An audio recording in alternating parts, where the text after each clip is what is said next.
210. Ignition, liftoff. Awami League সরকারের সবচেয়ে ব্যয়বহুল প্রকল্পের একটি বঙ্গবন্ধু ১ স্যাটেলাইট আর্থিক ব্ল্যাক হোলে পরিণত হয়েছে।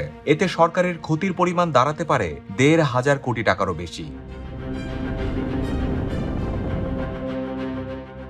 স্যাটেলাইটটির আয়ুষ্কাল ১৫ বছর, অর্থাৎ ২০৩৩ সালের পর এর অস্তিত্বই থাকবে না। তাই প্রকল্পের খরচ পুনরুদ্ধারের সময়ও শেষ হয়ে যাচ্ছে।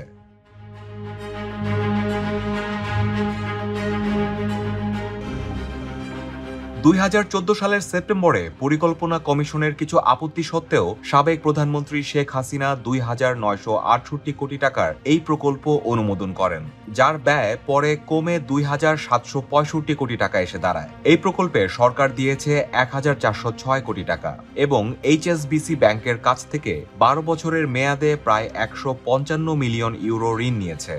২০১৬ সালের সেপ্টেম্বরে যখন এই চুক্তি স্বাক্ষর হয়, তখন ১৫৫ মিলিয়ন ইউরোর পরিমাণ ছিল ১,৪০০ কোটি টাকা।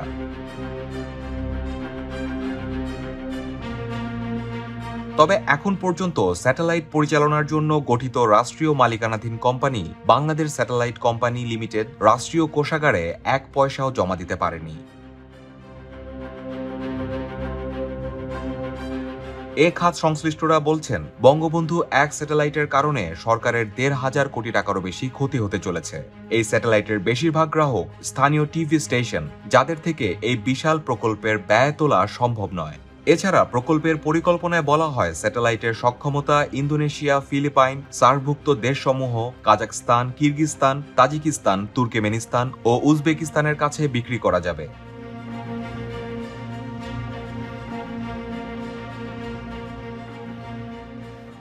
তবে স্যাটেলাইট উৎক্ষেপণের ৭ বছরেও বাংলাদেশ এসব দেশে বাজার তৈরি করতে পারেনি।